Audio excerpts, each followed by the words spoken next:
Halo, selamat pagi rekan-rekan semua. Selamat datang kembali di podcast kami di kelompok 2, angkatan 2, pelatihan dasar kebenaran PU CPNS 2025. Hari ini di podcast kita kali ini kami ingin mendiskusikan tentang tokoh panutan yang menunjukkan nilai-nilai berakhlak ya. Kan kayak seperti kita tahu sendiri sekarang ASN itu punya nilai-nilai ini ya, panduan dalam bekerja yaitu berakhlak. Apa aja itu ada berorientasi pelayanan, akuntabel, kompeten, harmonis, loyal, adaptif, dan kolaboratif. Nah, di sini saya sudah didampingi oleh rekan-rekan saya, rekan-rekan yang luar biasa. Pertama ada Abang Roni. Halo Bang, Halo, halo, Pak suara saya terdengar, Bang? terdengar jelas Bang Roni, terdengar jelas. Oke, kemudian ada Bang Abdur Reza. Halo Bang, gimana kabar Bang? Halo Bang Martin. Oke, selanjutnya ada Kak Nadia Agustita. Gimana Kak? Apa kabar? Halo, baik Bang. Nah, yang berikutnya terakhir ada Kak Magdalena. Apa kabar Kak? Baik Bang. Abang gimana kabarnya? Baik, baik, baik. Oke. Nah, kita kan di sini belajar juga apa ya namanya tokoh-tokoh ya. Kita belajar dari pedoman tokoh-tokoh kita sebelumnya sebagai yang bisa kita jadikan panutan atau contoh dalam kita bekerja nih. Nah, dari teman-teman masing-masing di sini sudah ada nih tokoh-tokoh yang diidolakan lah, diidolakan yang mau kita tiru nilai-nilai berakhlaknya. Kita mulai dari siapa dulu nih? Dari Kak Nadia dulu ya. Kak Nadia dulu atau Bang Roni dulu? Boleh, silakan. Oke, dari aku dulu kali ya Bang. Oke, Oke, jadi silakan Kak Nadia. tokoh panutan yang aku pilih nih yang benar-benar mencerminkan nilai berakhlak, setuju nilai berakhlak itu adalah uh, B.J. Habibie atau Bahrudin Yusuf Habibie. Beliau merupakan presiden ketiga RI yang mana beliau benar-benar yang terkenal memiliki sikap integritas yang tinggi dan juga intelektualitas yang tinggi, terutama di bidang teknologi. Nah, karena uh, nilai berakhlak beliau yang sangat mencerminkan dari segi berorientasi pelayanan, yaitu uh, keputusan beliau saat menjadi presiden, yaitu dengan membebaskan tahanan politik dan mencabut pembatasan terhadap kebebasan pers pada tahun 98. Nah, dengan keputusan beliau ini benar-benar mencerminkan nih sikap beliau yang memang memberikan wadah kebebasan pers kepada rakyatnya sendiri. Nah, sehingga warga negara pada tahun 98 itu bisa memberikan ruang bagi masyarakat untuk menyuarakan aspirasinya tanpa rasa takut. Kemudian sikap beliau yang sangat mencerminkan akuntabel adalah tercermin dari kebijakannya menyelenggarakan pemilu pertama setelah Orde Baru dengan bebas dan demokratis, yaitu pada tahun 1999. Eh, yang mana pemilu ini beliau memastikan pemilu ini terlaksana dengan jujur dan transparan. Kemudian sikap beliau yang mencerminkan nilai berakhlak yang ketiga yaitu kompeten. Seperti yang kita tahu, beliau adalah sosok yang sangat kompeten dengan bidang keilmuannya. Beliau merupakan ilmuwan dan juga insinyur yang diakui oleh dunia. Keahliannya juga di bidang teknologi penerbangan membuatnya menjadi pelopor pengembangan pesawat terbang di Indonesia tentunya. Nah, dengan sikap ini beliau mencerminkan terus mengembangkan keahlian dan memanfaatkannya untuk kemajuan bangsa tentunya. Kemudian, untuk sikap harmonis sendiri, beliau terkenal menjunjung tinggi nilai toleransi. Nah, seperti kutipan artikel yang pernah saya baca, beliau bersahabat dengan uh, tokoh Kristen Protestan hingga dewasa saat ini. Kemudian juga beliau pernah uh, bicara nih bahwa uh, kita tidak kenal SARA, tidak pandang bulu. Kalau ada yang butuh bantuan, kita bantu tanpa pandang agama. Kita tidak perang agama, jangan mau dipanas-panasin. Begitu kutipan yang pernah beliau katakan. Jadi, kemudian keputusan penting lainnya juga beliau menerbitkan Impres yang mana menghapuskan istilah pribumi dan juga non-pribumi pada tahun 98 dalam administrasi pemerintahan. Dan untuk sikap loyal sendiri, seperti yang kita tahu ya, bahwa beliau B.J. Habibie ini sangat loyal kepada bangsa. Beliau rela untuk berkarir di luar di bangsanya, mengabdi kepada Indonesia, dibandingkan dengan berkarir di luar negeri yang tentunya fasilitas dan juga penghasilannya jauh lebih besar. Begitu, Bang. Kemudian untuk adaptif dan kolaboratif sendiri, ini tercermin dari sikap beliau yang mampu membaca situasi dan juga mengambil langkah yang uh, cepat pada situasi politik sosial yang bergejolak pada tahun 98. Nah, ada beberapa nih keputusan beliau yaitu soal uh, kebijakan kebebasan pers, kemudian pembebasan tahanan politik dan juga ada regulasi di berbagai sektor. Dan terakhir untuk sikap kolaboratif sendiri, seperti yang kita tahu dalam membangun industri pesawat terbang untuk kepentingan bangsa, tentunya beliau mengedepankan kerjasama lintas disiplin dan juga lintas negara dengan berbagai uh, insinyur, teknisi, dan juga ahli dari berbagai latar belakang.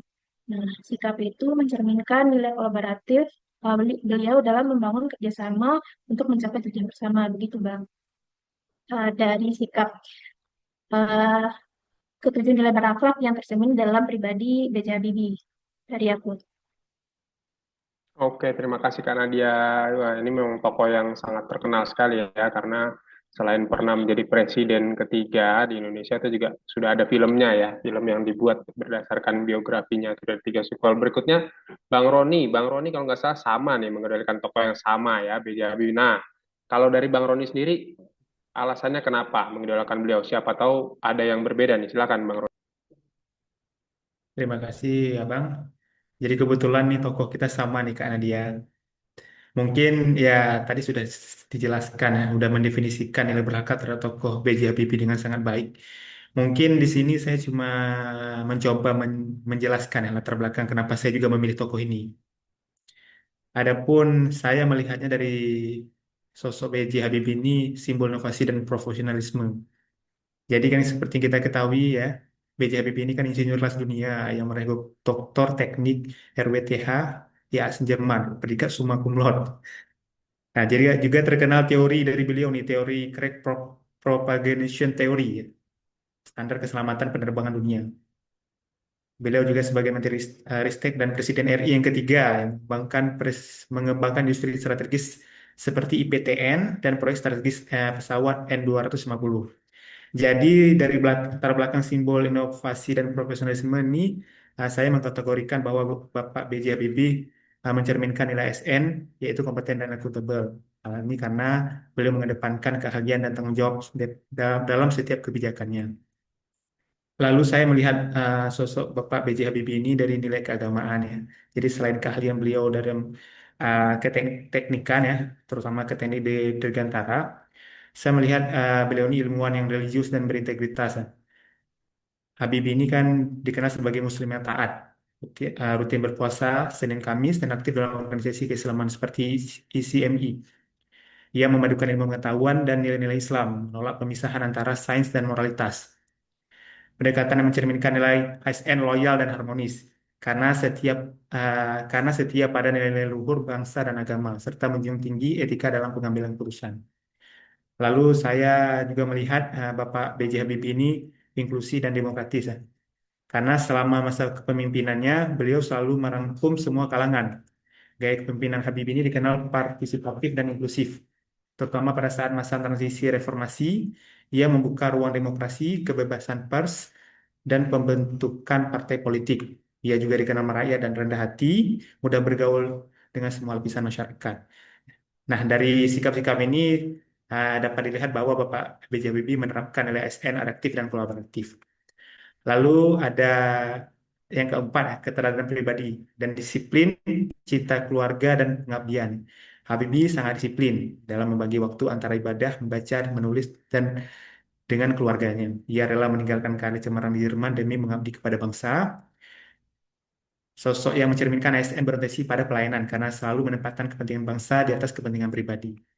Jadi sekian alasan yang melatar belakangi bahwasanya tokoh Habibie ini merupakan tokoh yang dapat mendefinisikan nilai berakhlak dalam kehidupan sehari-hari. Terima kasih Bapak. Oke, terima kasih Bang Roni. Ya, ya setuju, sangat setuju sekali ya. Memang beliau banyak menunjukkan nilai-nilai berakhlak ya. Dan sungguh disayangkan hanya menjabat sebentar, beberapa tahun, hanya 1 tahun ya. Sayang banget ya. Benar Bang.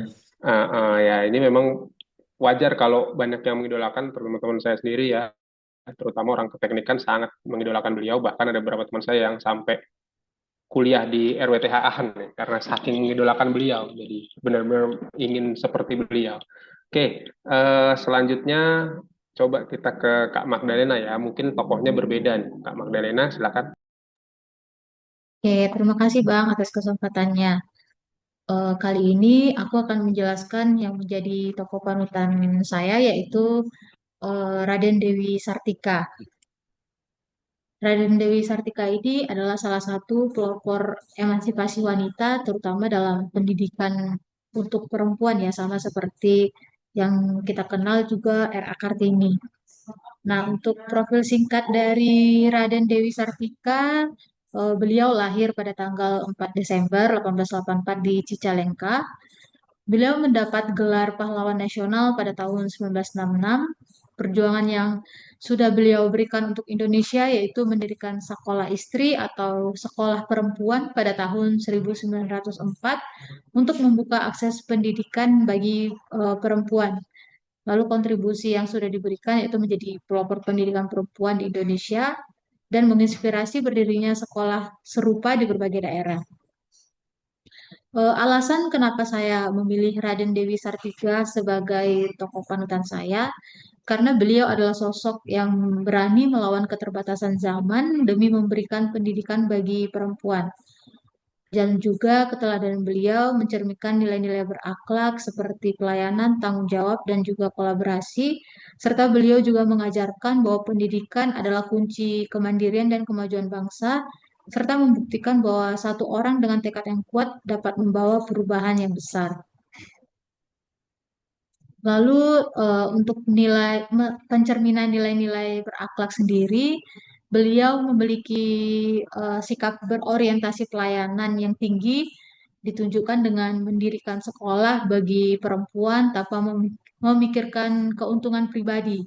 Beliau memprioritaskan kepentingan bersama di atas kepentingan pribadi, menunjukkan bahwa pelayanan kepada masyarakat itu harus dilakukan secara menyeluruh, berkesinambungan, dan juga berdampak nyata. Dalam setiap langkahnya juga, beliau juga memiliki nilai akuntabel, di mana beliau yang mengelola daya dengan penuh tanggung jawab dan penuh integritas, mulai dari mencari dana hingga mengajar sendiri di sekolah yang sudah dia buat. Setiap bantuan yang diterima dimanfaatkan sepenuhnya untuk kepentingan pendidikan serta untuk kemajuan murid-muridnya. Lalu sebagai pendidik juga Dewi Sartika itu juga menunjukkan nilai dasar berakhlak yaitu kompeten.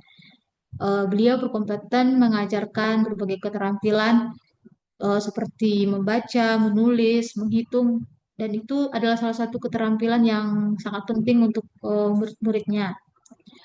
Lalu beliau juga mampu membangun hubungan yang harmonis dengan berbagai pihak, termasuk pada zaman itu ya, ada para priai dan pemerintah kolonial untuk mendapatkan dukungan bagi sekolahnya serta menjunjung toleransi tanpa membedakan latar belakang eh, pihak-pihak yang ada, termasuk juga murid-muridnya. Lalu kesetiaannya atau yang kita kenal dengan loyal itu beliau menunjukkan cita-citanya untuk memajukan bangsa tidak pernah goyah. Meskipun beliau menghadapi banyak rintangan dalam mendirikan sekolah perempuan ini. Lalu untuk nilai dasar adaptif di tengah keterbatasan dan tradisi yang kaku pada saat itu, Dewi Sartika mampu beradaptasi dan menemukan cara-cara inovatif yang mewujudkan visinya. Mendirikan sekolah khusus perempuan di era itu adalah bentuk adaptasi yang luar biasa tentunya. Disesuaikan juga dengan tantangan zaman pada saat itu. Kemampuan beradaptasi ini mengajarkan pentingnya fleksibilitas dalam menghadapi perubahan, eh, tantangan ataupun situasi pada saat itu. Lalu tidak hanya itu, semangat kolaboratif juga tercermin pada beliau, di mana beliau juga bekerja sama dengan suaminya, yaitu Raden Aga Suryawinata dan juga tokoh-tokoh masyarakat, pemerintah, serta berbagai pihak untuk memperluas akses pendidikan. Semangat kolaborasi ini menunjukkan bahwa tujuan besar hanya dapat dicapai melalui kerjasama yang saling mendukung. Itulah nilai-nilai dasar berakhlak yang dapat kita contoh dari tokoh panutan saya, yaitu Raden Dewi Sartika. Sekian dan terima kasih, Bang. Oke, terima kasih Kak Magdalena. Ya, kalau sudah yang namanya pahlawan ya, sangat setuju, tidak bisa kita bantah. Nilai-nilai berakhlaknya jauh jauh luar biasa di atas kita lah ya. Bahkan mengorbankan segalanya, jiwa, raga, harta, segala macam semua diberikan untuk negara ya. Ya, ini pertama Raden Dewi Sartika ini, apalagi beliau ini sebenarnya kan priayi ya bergelar, tapi sangat memikirkan nasib uh, saudara-saudaranya ya.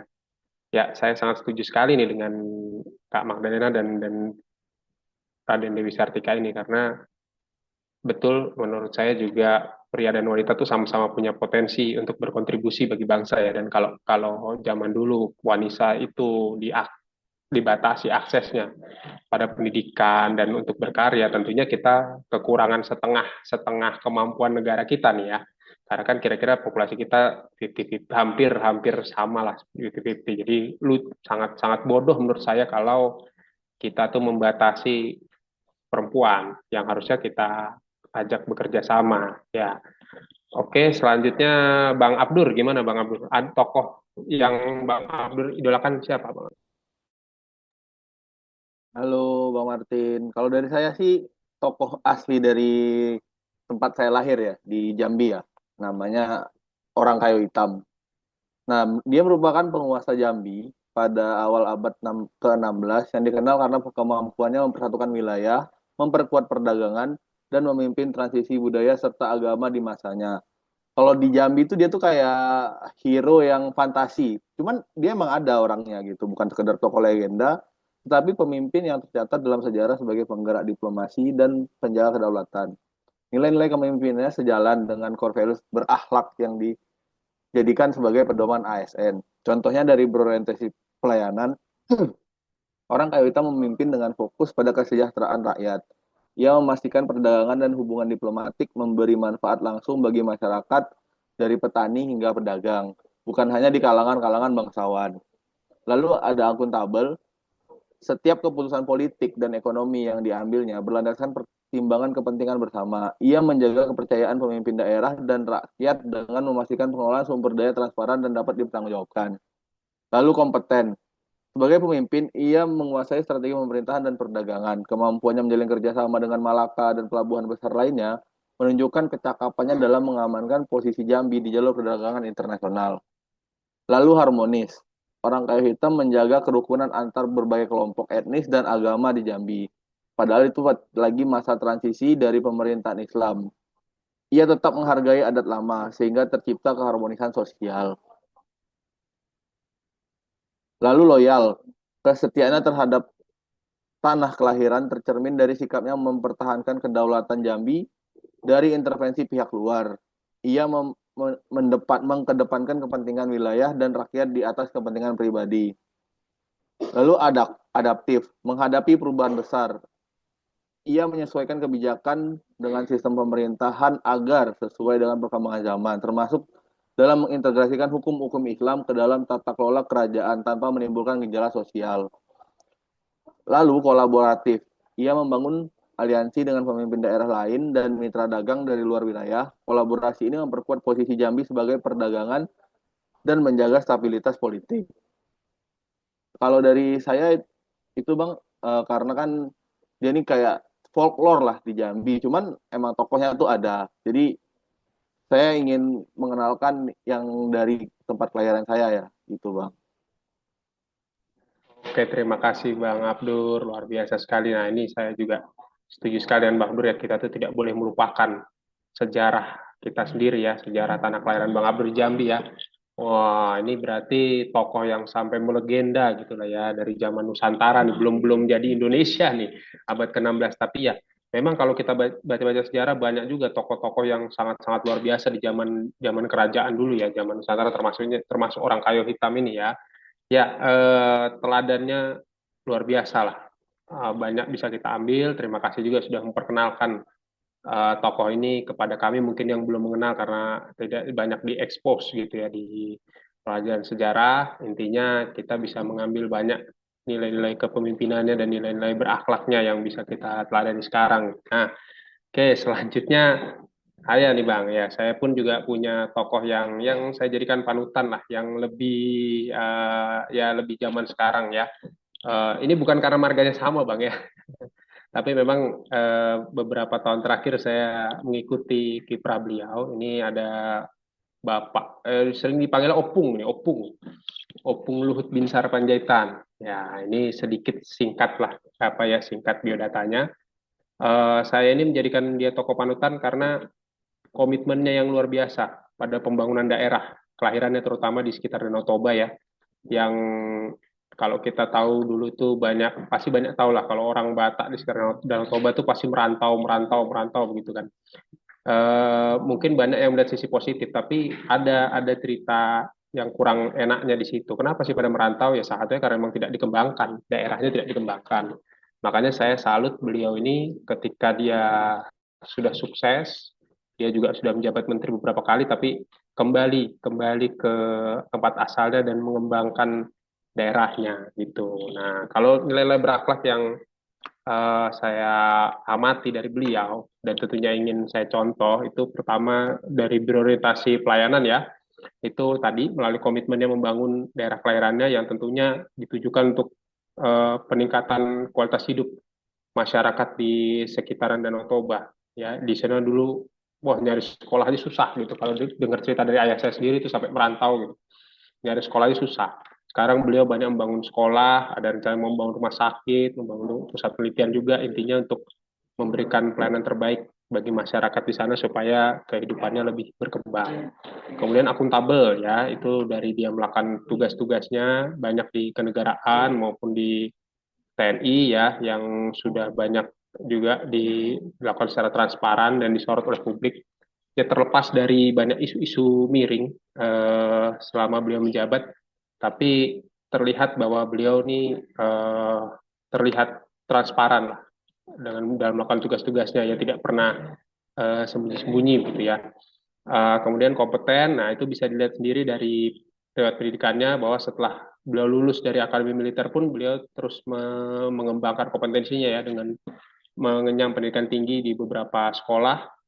Lalu harmonis juga, beliau kan pernah menjadi komandan Kopassus, jadi kita tahu TNI ini kan isinya ini orang-orang dari berbagai suku, ras, agama itu dijadikan satu pasukan gitu ya. Pasti kalau beliau berhasil memimpin itu membuktikan bahwa beliau itu bisa menjaga hubungan yang harmonis di satuannya. Loyal juga jelas karena beliau sudah mengabdi selama kurang lebih 29 tahun di TNI dan terjun di berbagai operasi militer yang mempertaruhkan nyawanya sendiri, terutama di operasi Timur Timur yang terkenal ya. Itu terlihat juga dari masa jabatannya setelah pensiun dari TNI. Ya, dia memilih untuk terus mengabdi dan bukan menikmati masa pensiunnya gitu ya, tapi dia memilih untuk terus mengabdi baik di pemerintahan, jadi pernah jadi duta besar dan beberapa kali menjadi menteri. Kemudian adaptif, nah itu adaptif yang saya salut juga beliau walaupun generasi yang sudah tua ya, udah generasi apa tuh baby boomer apa kayaknya di atas generasi X itu, generasi baby boomer kayaknya. Tapi beliau sangat concern dengan perkembangan teknologi sekarang. Itu dibuktikan dengan beliau tuh membangun Institut Teknologi Dell eh, di Prapat sana ya, yang itu fokus pembelajarannya adalah teknologi informasi dan artificial intelligence. Jadi beliau terus mengikuti perkembangan teknologi, sangat adaptif dengan perubahan walaupun beliau sudah di umur-umur yang senja gitu, tapi terus mengikuti perkembangan. Dan terakhir kolaboratif, nah itu terlihat dari pekerjaannya selama di TNI pastinya sangat kolaboratif, baik dengan masyarakat, apalagi di Orde Baru ya, dengan Dwi Fungsi ABRI itu berkolaborasi dengan masyarakat, juga selama dia di pemerintahan berkolaborasi dengan pemerintah daerah. Sekarang juga ketika beliau melakukan banyak pembangunan juga berkoordinasi dengan masyarakat setempat gitu ya. Nah itu ya nilai-nilai yang bisa saya ambil dan saya teladani dari beliau. Oke, sepertinya sudah semua ya tokoh panutan ya. Memang intinya banyak orang-orang Indonesia itu tidak kekurangan orang-orang yang luar biasa, yang bisa kita contoh nilai-nilai baiknya gitu teman-teman ya. Apalagi sekarang kita ini akan menjadi ASN, kita nanti akan terjun ke masyarakat, kita harus bisa mengamalkan nilai-nilai berakhlak ini, supaya kita bisa memberikan pelayanan yang terbaik untuk masyarakat ya. Sebelum kita tutup, mungkin ada sedikit pantun dari saya, karena sekarang kita dari Pak Menteri yang baru, Pak Menteri Dodi itu meminta kita untuk berjiwa seni ya. Nah, boleh ya, pantun sedikit, mohon dibantu cakepnya. Siap. Oke. Siap. Rumah kayu beratap jerami. Cakep. Cakep. Angin berhembus, sejuk terasa. Cakep. Cakep. Terima kasih sudah menyimak diskusi kami. Cakep. Kami ASN bangga melayani bangsa. Oke, terima kasih. Sampai jumpa lagi.